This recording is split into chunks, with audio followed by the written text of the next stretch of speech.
Society is forcing Christian books back into the cultural catacombs. That's according to author and editor Joseph Pearce. He says that in days of old, stories with a spiritual dimension were published by the mainstream press. But now, the culture wants nothing to do with Christianity and is effectively censoring spirituality off the shelves. I spoke with Professor Pearce on Skype. I think we're living in a culture that, for all its rhetoric and doublethink in Orwellian terms, is very intolerant of opposition. And now Christianity is seen as the opposition, and the mainstream secular fundamentalist culture is extremely hostile to any showing of Christianity. So new writers of fiction will not even have their works recognized or published by conventional mainstream publishers if there's an odor, if you like, of spirituality, and especially Catholic Christian spirituality. Lucy Beckett, for instance, whose novels are superb, could not find a secular publisher back in England and she was told explicitly her novels are too Catholic, whereas they are absolutely superb as literature and are effectively being banned because of their spirituality. Professor Pearce says that this censorship is unsustainable.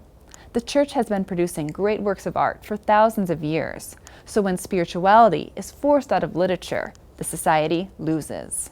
Well, the mainstream culture basically is going to stunt itself in terms of its own spiritual development, its own intellectual development, its own artistic development, because, you know, if you stop essentially censoring the spiritual dimension from fiction, you're going to end up with a very two-dimensional, materialistic, rather sordid, so-called realist, because it isn't realistic at all, parameters within which literature and the arts can work, and that's stifling. And I think that all we have to hope for, and I think it will happen, is that Christian culture will flourish, first of all, in the underground, and then we'll start coming forth in all sorts of fruitful directions in the decades ahead as the culture of death continues to decay. Mm-hmm. So as Christian readers and as Catholic readers, what are we to do? You know, we want this sense of variety. We want lots of different things to read. Should we stick with things published by Christian press, Christian authors, or should we venture into the mainstream as readers? I think actually for the majority of Catholic readers, unfortunately, the question has to be the other way around. I think most practicing Christians still find their reading material, their fiction from the mainstream market. I think where they're going to find less and less really good spiritual fare unless they're going to look at old books.